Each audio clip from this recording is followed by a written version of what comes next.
Hi, welcome to நீங்கள் பாலகிருஷ்ணன். இன்றைக்கி நம்ம வந்து முட்டையிலேருந்து கோழி வந்துச்சா, கோழி வந்து முட்டை வந்துச்சான்னு பார்க்க போகிறோம். அதுக்கு மேலே நம்ம சேனலை சப்ஸ்கிரைப் பண்ணுங்கள். வாங்க வீடியோக்குள்ள போகலாம். இந்த உலகம் பார்த்திங்கன்னா 400 கோடி வருஷத்துக்கு முன்னாடியே தோன்றிச்சு. ஆனால் இப்போ படிப்படியாக பரிணாம வளர்ச்சி பற்றி பார்த்திங்கன்னா 200 கோடி வருஷத்துக்கு முன்னால் தான் வந்து உயிரினங்கள்லாம் தோன்றிருக்குது. அந்த உயிரினங்கள்லாம் ஃபஸ்ட்டு வந்து வைரஸ், அமீபா அப்படிங்கிறது ஒரு சில உயிரினங்கள் நம்மளுக்கு தெரியும். அது தோன்றிச்சுது. தோன்றினதுக்கு அப்புறமாட்டு பார்த்திங்கன்னா படிப்படியாக திரும்பியும் பரிணாம வளர்ச்சி பெற்று திரும்பியும் வந்து உயிரினங்கள் தோன்ற ஆரம்பிச்சிது. 35 கோடி வருஷம் அந்த முட்டை போடுற உயிரினங்கள்லாம் வந்து தோன்றிச்சு அப்படின்னு சொல்லுவாங்க. அதை பார்த்திங்கன்னா வந்து ஃபஸ்ட்டு நம்மளுக்கு வந்து முட்டை பார்த்திங்கன்னா வந்து ஒரு சில உயிரி அமீபா அப்படின்னு சொல்லலாம். அதெல்லாம் வந்து அதுலேருந்து தண்ணியில் வந்து முட்டை போடும். தண்ணியில் வந்து முட்டை போடும்போது முட்டை எப்படி இருக்கும் பார்த்திங்கன்னா ஜெல் வடிவத்தில் இருக்கும். ஏன்னா தண்ணியில் பார்த்திங்கன்னா வந்து முட்டை அந்த மாதிரி இருந்துச்சுன்னா என்ன ஒன்றா உள்ளே முங்கிடும். உள்ளே முங்கும்போது வந்து அது அந்த உயிரினங்கள் வந்து தன்னுடைய ஐடென்டிஃபிகேஷன் வந்து தன்னுடைய முட்டை எது அப்படிங்கிறது அடையாளம் கண்டுபிடிக்க முடியாமல் இருக்கும். அதனால வந்து அது கடவுளின் படைப்பான்னு தெரில, இல்லாட்டா வந்து அது வந்து ஒரு இயற்கையின் படைப்பான்னு தெரில. அது வந்து என்னாச்சுன்னா வந்து ஜெல் வடிவத்தில் தான் இருக்கும். ஜெல் வடிவத்தில் வந்து பார்த்திங்கன்னா வந்து ஒரு ரவுண்ட் ஷேப்பில் இருக்கும். இது வந்து தவளையாக இருந்தாலும் சரி தான், இதுவாக தான் சரி தான், அப்படி தான் இருந்துச்சு. அதுக்கப்புறம் பார்த்திங்கன்னா பிற்கால கட்டத்தில் வந்து உயிரினங்கள் என்னாச்சுன்னா வந்து தண்ணியிலேருந்து வெளியே வந்துச்சு, பரப்பன ஊர்வனம் வந்துச்சு. ஸோ பரப்பன ஊர்வன வரும்போது என்னாச்சுன்னா ஊர்வனம் வந்து நிறைய வந்து முட்டை போட ஆரம்பிச்சிது. அந்த முட்டை பார்த்திங்கன்னா வந்து ரொம்ப வந்து அதாவது ஓடுகள் நிறைஞ்ச மாதிரி ஒரு ஷேப்பில் இருந்துச்சு.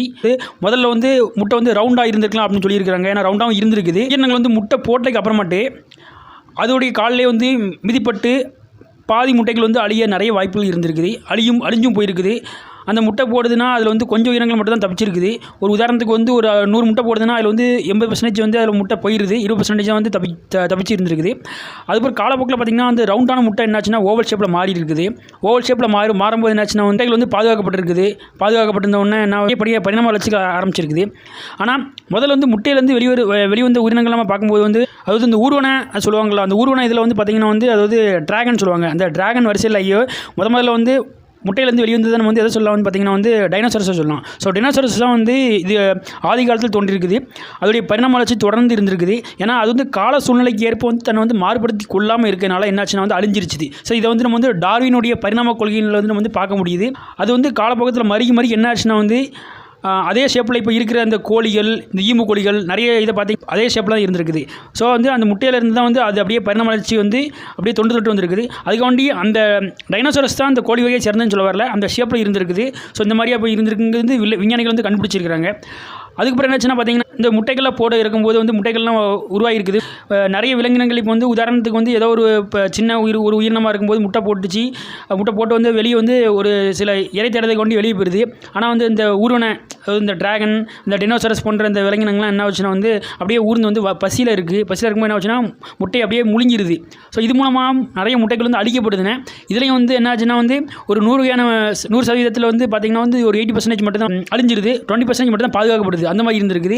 அதுக்கப்புறம் காலப்போக்கில் என்னாச்சுன்னா வந்து அந்த முட்டைகளை வந்து வயிற்றில் சுமந்துருக்கு. அதாவது அந்த உயிரினங்கள் வந்து வயிற்றில் சுமந்து அப்புறம் கருவாக உருவாகி அதிலேருந்து வந்து குட்டி போடுற ஒரு பழக்கம் கொண்டு இருக்குது. அந்த குட்டியிலேருந்து பார்த்திங்கன்னா வந்து இப்போ நிறைய உயிரினங்கள் வந்துருக்குது. அதுக்கு ஏன்னா வந்து இது இந்த காலத்துடைய பரிணாம வளர்ச்சின்னு சொல்லணும். இதை நம்ம என்ன சொல்கிறதுனா பால்டிக்கல்னு சொல்கிறோம். நீங்கள் சொல்கிறது எனக்கு புரியுது. முட்டையிலேருந்து கோழி இருந்துச்சா, கோழிலேருந்து முட்டை இருந்துச்சா நீங்கள் கேட்குறது புரியுது. ஆனால் அந்த டாப்பிக்கில் வரலங்கிற கோழி முட்டையா அப்படின்னு பார்க்கும்போது பார்த்திங்கன்னா வந்து கோழி தான் ஃபஸ்ட்டு. ஏன்னா வந்து கோழியிலேருந்து தான் ஓவோக்ளைடின் அப்படிங்கிறது அதை ஷார்ட்டான சொல்லுவாங்கன்னா C17 சொல்லுவாங்க. ஸோ அந்த ஒரு புரதம் வந்து இருக்கிறதா சொல்கிறாங்க.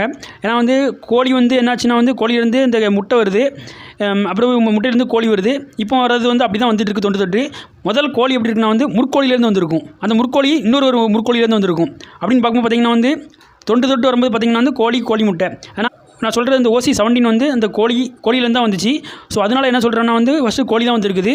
இப்போ வந்து முட்டையாக கோழியான்னு கேட்கும்போது பார்த்திங்கன்னா வந்து முட்டை கோழியாக கோழி முட்டையான்னு கேட்கும்போது பார்த்திங்கன்னா வந்து கோழி. ஸோ இதை வந்து இப்படி சொல்லலாம். இதுதான் இதுக்குண்டான கரெக்டான ஆன்சர். ஏன்னா இதை வந்து நிறைய ஆராய்ச்சியாளர்கள் கண்டுபிடிச்சிருக்காங்க. இதுதான் உண்மை. ரொம்ப நாள் நிறைய பேர் வந்து இந்த விஷயங்கள் தெரியாமல் இருந்திருக்கிறாங்க. ஸோ அதுக்கு இன்றைக்கி உண்டான ஒரு தீர்வு கிடச்சிருச்சு. இந்த வீடியோ வந்து நிறைய பேருக்கு ஷேர் பண்ணுங்கள். தொடர்ந்து இணைப்பில் இருங்க. மற்றொரு வீடியோவில் சந்திக்கும் வரை உங்களிருந்து விடைபெறுவது உங்கள் நண்பன் வேலுங்க பாலசன். தேங்க்யூ. Hats of.